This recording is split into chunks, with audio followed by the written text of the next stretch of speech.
നമ്മുടെ കേരള സർക്കാർ അടുത്തിടെ ഇറക്കിയ ഒരു ആപ്ലിക്കേഷനാണിത്. എൻ്റെ ജില്ല എന്നാണ് ഈ ആപ്ലിക്കേഷൻ്റെ പേര്.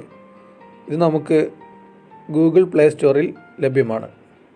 കേരളത്തിലെ മുഴുവൻ ജില്ലകളെക്കുറിച്ചും അതിന് പ്രധാനപ്പെട്ട സർക്കാർ സ്ഥാപനങ്ങളെക്കുറിച്ചുമെല്ലാം വിവരങ്ങളടങ്ങിയ ഒരു ആപ്ലിക്കേഷനാണ് ഇത്.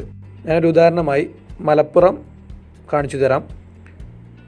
മലപ്പുറത്തിൽ ക്ലിക്ക് ചെയ്യുമ്പോൾ നമുക്ക് ഇങ്ങനെ ആണ് ഒരു ഓപ്ഷൻ കാണുക.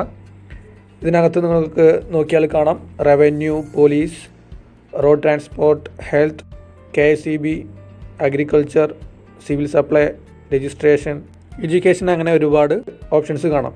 ഇതിനകത്ത് ക്ലിക്ക് ചെയ്ത് നമുക്ക് പ്രധാനപ്പെട്ട ഓഫീസുകളുടെ അഡ്രസ്സ്, ബാക്കി ഡീറ്റെയിൽസുകളെല്ലാം നമുക്ക് ലഭിക്കും. നമുക്ക് ഒരു ഉദാഹരണം നോക്കാം.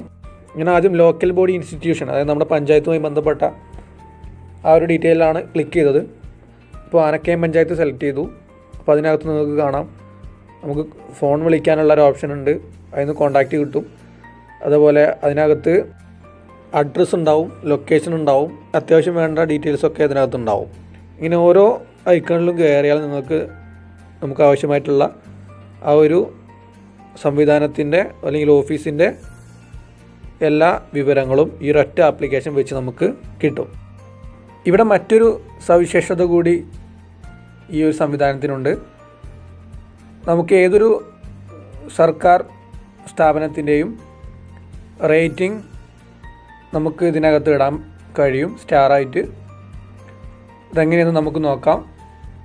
ഇപ്പോൾ ഞാൻ കൂട്ടിലങ്ങാടി പഞ്ചായത്തിൻ്റെ ഡീറ്റെയിൽസാണ് എടുത്തിട്ടുള്ളത്. ഇതിനകത്ത് എങ്ങനെയാണ് ചെയ്യുന്നത് നോക്കാം. അതിനാദ്യം നമുക്ക് നമ്മുടെ ഒരു വെരിഫിക്കേഷൻ മെത്തേഡ് ഉണ്ട്. ആദ്യം ഫോൺ നമ്പർ കൊടുക്കുക. സബ്മിറ്റ് ചെയ്യുമ്പോൾ നമുക്കൊരു OTP കിട്ടും.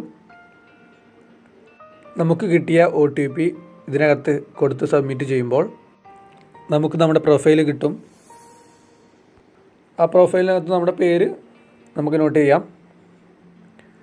അതിനുശേഷം നമ്മുടെ മെയിൽ അഡ്രസ്സും ഇമെയിൽ അഡ്രസ്സും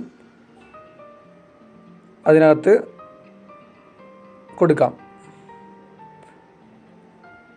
അതുകൂടി ചേർത്തതിന് ശേഷം നമുക്ക് വീണ്ടും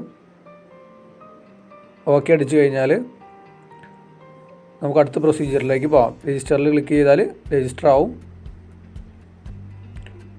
അതിനുശേഷം നമുക്ക് അതിൽ ക്ലിക്ക് ചെയ്ത് നമ്മുടെ റേറ്റിംഗ് എത്ര സ്റ്റാറാണെന്നുള്ള കാര്യം ഇതിനകത്ത് കൊടുക്കാം. അതിൻ്റെ ഒപ്പം തന്നെ നമുക്ക് നമ്മുടെ എക്സ്പീരിയൻസ് ഷെയർ ചെയ്യാൻ വേണ്ടി അവിടെ ഒരു ഓപ്ഷൻ ഉണ്ട്. അവിടെ നമുക്കത് ഇവിടെ കാണിച്ചിട്ടുള്ളതുപോലെ ടൈപ്പ് ചെയ്ത് കൊടുക്കാനും സാധിക്കും. നമുക്ക് കിട്ടുന്ന സേവനത്തിനനുസരിച്ച് ഇതിനകത്ത് നമുക്ക് ഓരോ സ്ഥാപനത്തിൻ്റെയും റേറ്റിംഗ്, അതായത് നമ്മുടെ ഒരു മാർക്ക് നമുക്ക് ഇങ്ങനെ ഇതിനകത്ത് കൊടുക്കാൻ പറ്റും. അങ്ങനെ നമുക്ക് മൊത്തത്തിൽ ഓരോ സ്ഥാപനത്തിൻ്റെയും പ്രവർത്തന മികവ് കണ്ടെത്താനും കഴിയും. പുതിയൊരു വീഡിയോയുമായി വീണ്ടും കാണാം. അതുവരേക്കും സൈനിങ് ഓഫ്.